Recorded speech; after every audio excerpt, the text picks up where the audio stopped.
Like you have this huge workout, your muscles are ready to grow, and they're like, food. And you're like, you know what you guys get instead of food that's a lot like food? And they're like, what? And you're like, cardio now. And they're like, they don't love that. And muscles don't love something, they don't tend to grow as much. Those stupid muscles. Hey folks, Dr. Mike here for RP Strength. And today's topic is about cardio and its potential interference with getting you jacked, but in a specific case of doing cardio after your weight training. Why are we talking about this? A lot of people will do weights in the gym a couple days a week, train to get jacked, train to get strong. And then afterwards, they know they're supposed to be doing some cardio, or they have cardio to do as part of their fat loss plan. Since they're already in the gym, a lot of times they're just going to do cardio right after. And it's cool. You get to cool down from weights, get to listen to some music, get to check out some curves and the other machines. Scott, what's your policy about staring at people while they're doing cardio from behind when they don't know you're staring at them? Are we cool with that? Is it YOLO at the gym? You're wearing yoga pants for a reason, or is it still weird? I walk around and then so they can see me staring at them. Yes. I want them to know. Yes. I want you to know that you're the apple of my eye. And then you. I already forgot about you. I'm noticing you. Yes. Hi. Ugh. I already feel creeped out, which is good. All right. So in order to figure out the answer to the question of is this a bad idea to do cardio after weights? Or is it causing us some kind of muscle growth problem? Let's take a step-by-step approach. The first question I'm going to ask is, what is the purpose of cardio? In our case here, for the purpose of this video, basically it's to burn fat, but also to boost health or to improve cardio performance abilities for some other sport or just your own vibe. Totally valid. All kind of same for cardio here. Now, what is the purpose of training with weights? It's not just a workout. These things have two different purposes. Cardio is fat burning and maybe health and maybe sport performance. But for weights, the purpose for our stuff here is to stimulate the muscles to grow, or to stimulate the body to get stronger, body being muscles and the nervous system and so on and so forth. So size or strength. But notice I didn't say to make them grow, just to stimulate them to grow, because the weight training workout actually doesn't result in any muscle gain whatsoever. I wish you could just gain muscle in the gym. I would never leave the gym. The reality is you gain muscle in the days after training in which you eat and sleep and rest and relax. That's when muscle growth happens. But in order to stimulate that growth, to trigger that growth, to get that growth to begin, that's what weight training does. And after weight training, the body can enter a certain kind of state, which optimizes the probability that it'll enter into this growth state at the highest possible level. But there are other things we can do to the body after training, maybe one of them's cardio, that may or may not interfere with that cascade process in the muscle cells that says, hey, let's get the growth process started. So let's ask another question. What are the body states during rest after weights versus if we do cardio after weights? So if we're resting after weights, like you finish lifting, you go to the locker room, take pictures of your genitals, take pictures of other people's genitals against their informed consent. You go to the parking lot, you start drinking your protein and carb shake, you sit in your car to warm it up while scrolling through your pictures and sending them to your friends. Classic stuff everyone does at the gym. And what is your body doing, what processes is it undergoing if you just do that and you don't do any crazy physical activity or any cardio right after you lift? A couple of things. First, you have what's called parasympathetic nervous system dominance. Your nervous system, the autonomic nervous system, has kind of two main modes. The sympathetic nervous system is fight or flight. That's the one that you feel when the crush of your dreams walks by and your heart starts pounding, you urinate yourself as you usually do, that sort of thing. The other part is the parasympathetic type of activation, which is the relaxation and recovery part. And parasympathetic activity is huge in facilitating your muscles and the rest of your body for getting those growth pathways opened up as much as possible. So when you're resting after lifting, parasympathetic nervous system dominance is what you get, and that is absolutely what you want. In addition to that, blood flow continues to occur throughout the whole body, but it is biased to some substantial extent to recently trained muscles. So if you train your legs, you'll notice that if you sit in your car for a bit afterwards and nice and warm, you drive home. After a 20-minute drive home, you get out of your car and you instantly take off all your clothes in the street. There's children playing. You don't care. You're a savage. You're going to notice that your vascularity is much more intense than usual in your legs because after a workout, your heart will pump blood all over, but the vessels in your muscles you just trained are more dilated, which promotes more blood flow. It removes metabolites. It starts to get the growth processes going, all really, really good stuff. In addition to that, once, especially if you eat after training, but even if you don't eat after training, once the training stimulus wears down and you're relaxed, there's more blood flow from the GI tract to recently trained muscles. There's more blood flow to recently trained muscles because of their dilation effect. But especially if you have a protein shake or eat your post-workout meal, your GI tract starts to really pump out a lot of blood, or there's a lot of blood pumped to your GI tract.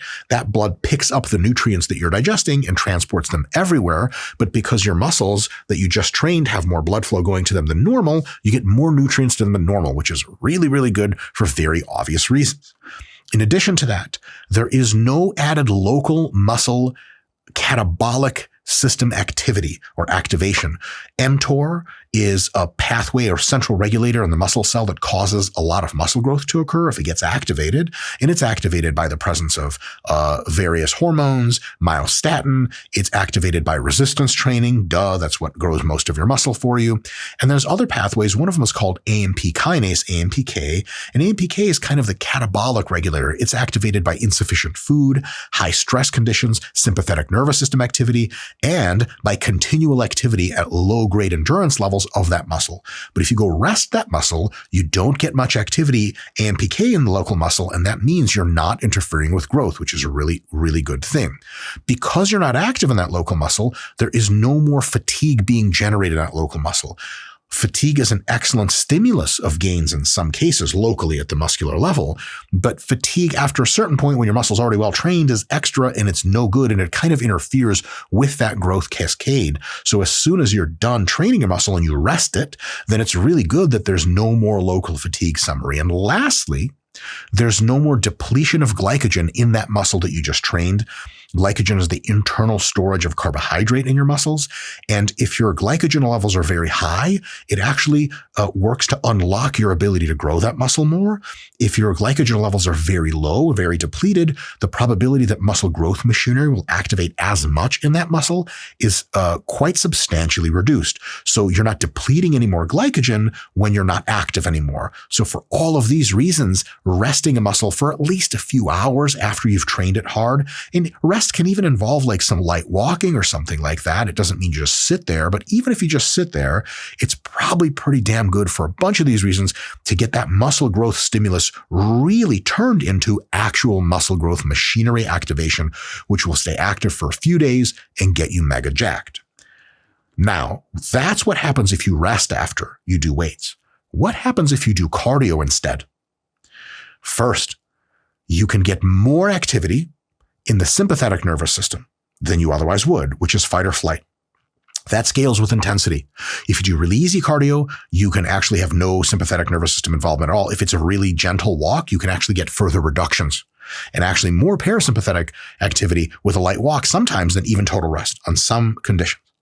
But if you're doing some incline walking that's pretty tough, you're doing the step mill, you're doing the bicycle ergometer, or anything that starts to get your heart rate much over 120, 140 plus beats per minute, the higher your heart rate goes and the tougher the cardio is, the more sympathetic nervous system activity occurs, and that is not ideal for muscle growth promotion.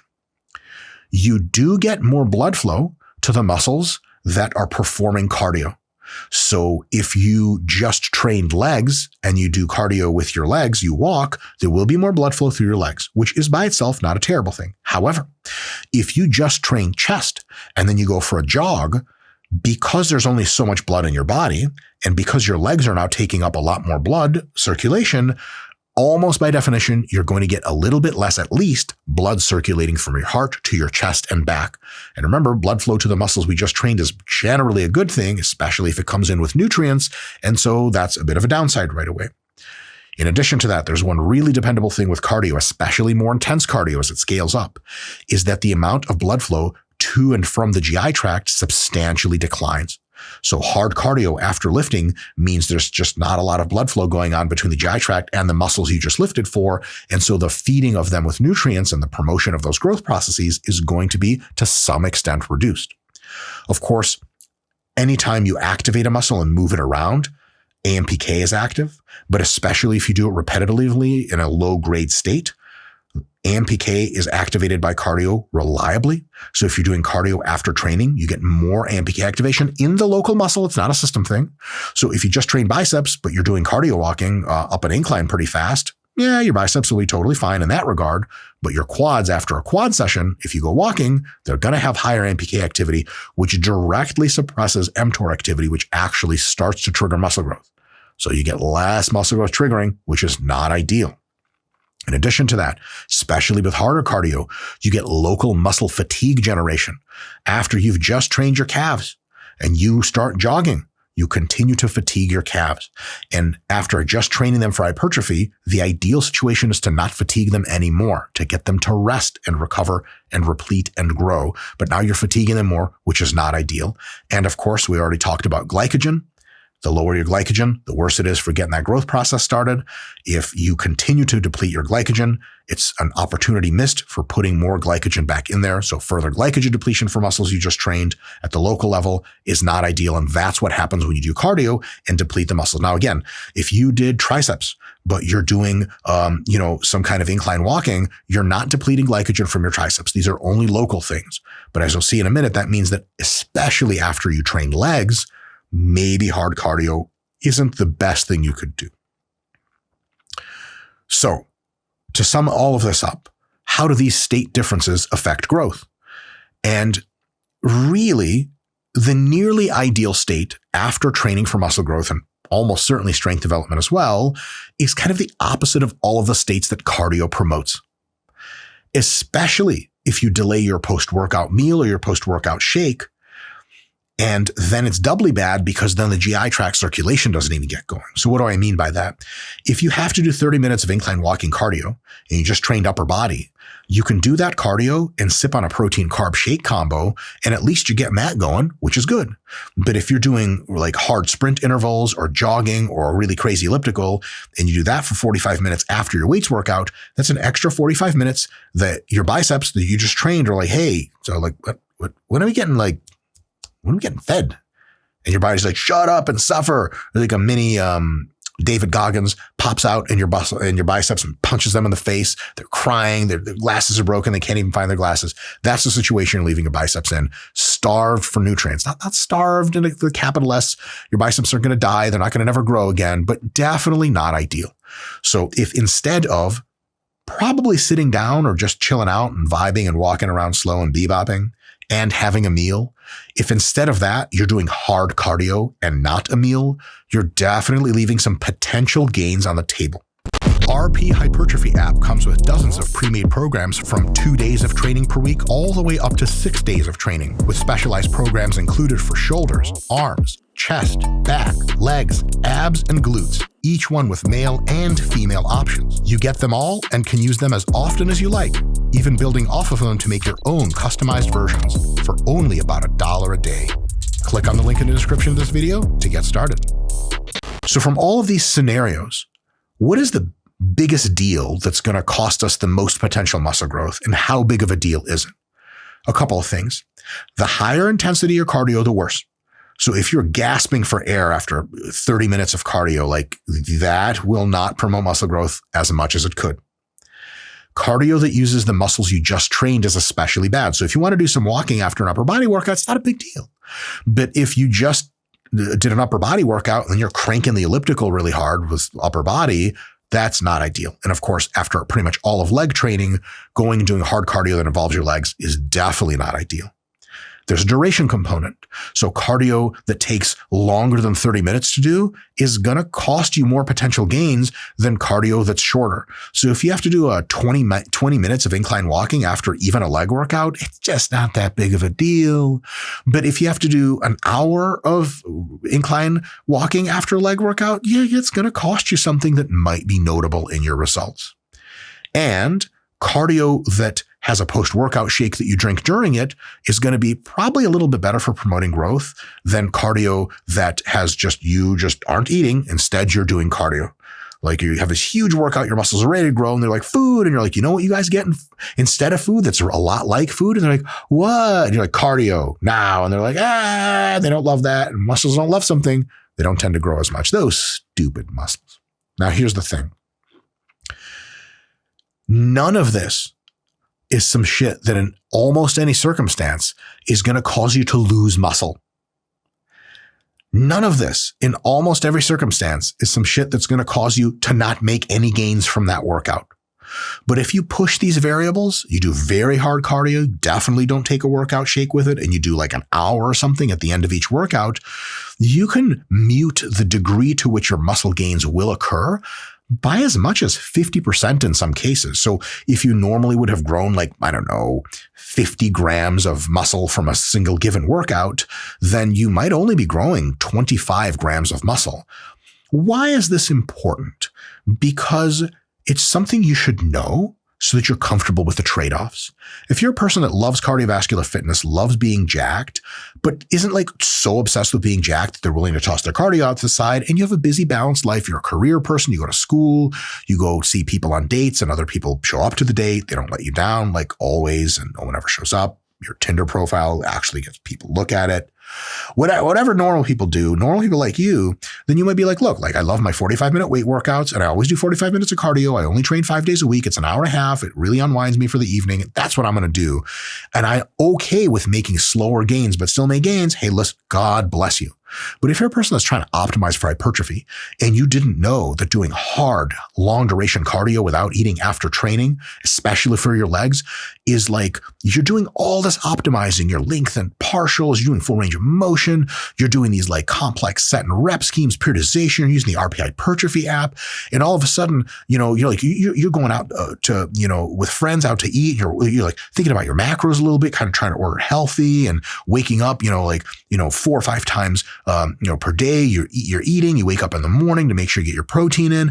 And all of a sudden someone's like, did you know that all that cardio you're doing after your weights takes half of your gains, and just goes, we're not going to be doing that right now. Oh man, I'd feel kind of weird about that. It's kind of like dating someone for a while and you're like, we're good, right? And they're like, oh, this has been super casual to me the entire time. I've actually been thinking about when to tell you I'm done. You're like, but I got you flowers that had my own literal blood on them. Those never arrived, did they? Scott, you think if she got the flowers with my blood on them, she would be married to me now, or I would be in jail? Yeah, it's good they didn't arrive. They do actually do marriages in prison, technically, right? Really? A conjugal visit? Is that what that means? Conjugal marriage. Mm-hmm. I wonder where those flowers are. Some old lady's like, Jesus Christ. In any case, just knowing that it can really hamper your gains, but it doesn't make you smaller and you still get gains, is a thing you should know. Now, if you're like, dude, fuck all of that. I still need to do my cardio after training, but I want to do it in such a way that it doesn't cost me a ton. I have recommendations. So first, low intensity cardio doesn't hamper you nearly as much. So ease up on the jogging, do incline walking instead, and you're already halfway there to costing yourself fewer gains. Cardio that uses other muscles than the just trained ones. So if you have 2 leg sessions and 2 upper body sessions a week, and you also have 2 extra cardio sessions a week, put your cardio and make it incline walking or whatever, jogging or whatever you do for cardio that's only lower body, put it after those upper body workouts so that after your leg workouts, you're not using those just trained leg muscles, because that local interference, local fatigue, local AMPK activation, local glycogen depletion, that's going to be something that interferes much more. So if you're using mostly leg-based cardio, try to do more of it, or more intense or more long duration on the upper body days, and vice versa. Cardio that doesn't last a long time is really good. If it's under 30 minutes, I generally just tend not to worry about it in many cases.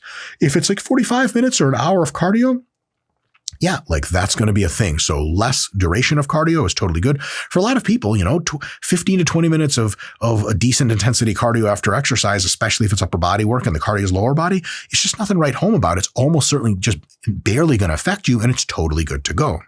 In addition to that, if you can slam a post-workout shake before cardio, or just sip your shakes during cardio if it's low intensity enough, that's a big deal, because it starts to refeed and recover your body even while you're doing the cardio situation. And in many cases, if you really minimize these variables and kind of follow this advice for minimization, you're going to get undetectable differences in muscle growth versus no cardio at all. And at worst, just a few percentage points less growth. You still get amazing gains, but not quite the best gains you could have gotten, but they're still amazing. Versus if you really crank that post-workout cardio in kind of all the wrongest possible ways, then well, you're going to cost yourself like something like halfway your gains in some extreme cases. And that's not that great. And even if it's okay, just know that that's what's going on. So again, to reiterate something really, really, really, really important. The most likely outcome of flubbing really badly on this and doing a ton of really intense cardio after a lot of your weight training sessions is that you grow less muscle and gain less strength than you otherwise could. That still means you're gaining. And if you ever want to gain much more, just pull back on your cardio and boom, you're unlocking new gains that were always there for you, ready for the taking. Net muscle and strength loss, like, hey, after your cardio, if you didn't do that cardio, you'd have gained muscle, but because you did it, you actually lost muscle. And like a week later, you have less muscle because you've been doing that. That's much more likely if you are doing really intense, really high volume cardio, like an hour and a half of really intense cardio.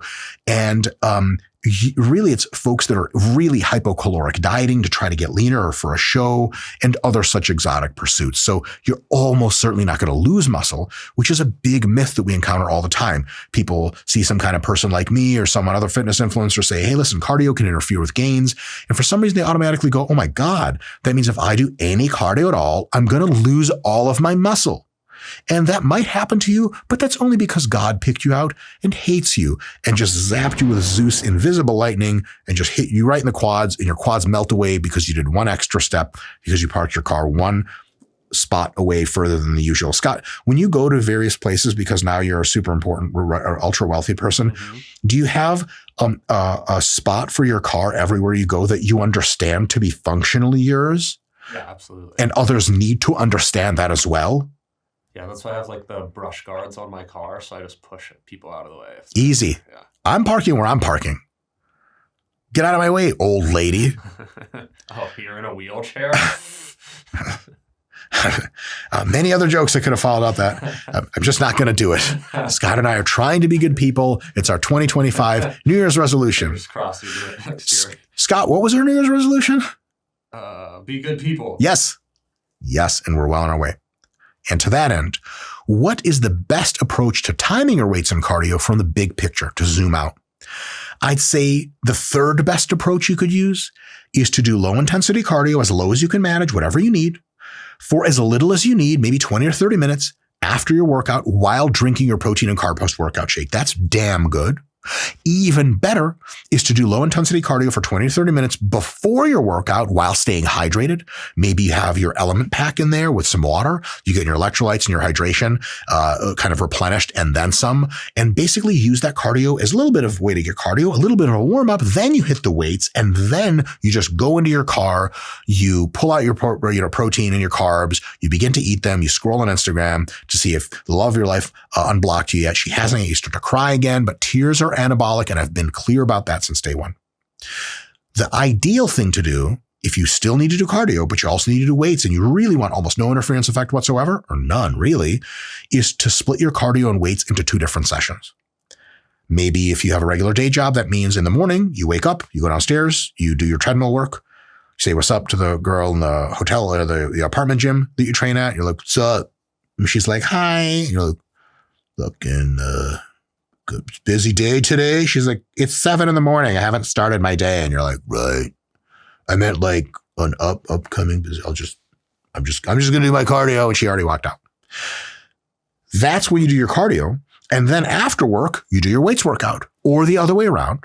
Or you get out from work, you do your weights workout, you come home, you have a meal, you chill, pull up her profile again, nothing. As a matter of fact, Instagram shut your Instagram down because basically Meta's like, you can't keep sending this woman messages from different accounts that you're starting. You don't know what to do with yourself. And then it's maybe 10 p.m. and you go for a nice little cardio walk around the neighborhood, or you go back to the gym to talk to that one awkward girl from early in the morning, and then you're good to go. So in each case, we separate weights and cardio by multiple hours, probably 4 at least. And then you're good to go. And then there's no interference hardly at all. If you need any more resources to help you in your fitness journey, including stuff like this, we have the RP Hypertrophy app. There's a link in the description. We have the RP Diet Coach app. There's a link in the description. These apps can take all the big brain thinking and tracking and progression right out of your head and they put it right into your phone and it keeps track of everything. You can customize anything you want. They're awesome apps. We only made them for 2 reasons. One is to help you get in exactly the shape that you want and are capable of getting. And 2 is that Mr. Nick Shaw, the CEO of RP, tells me that he's absolutely never, ever, ever flying private ever again. He only wants to fly in his own space shuttle. And space shuttles are not free, and so he needs the money. Please get the apps to support Mr. Nick Shaw's exorbitant spending habits, and I'll see you guys next time.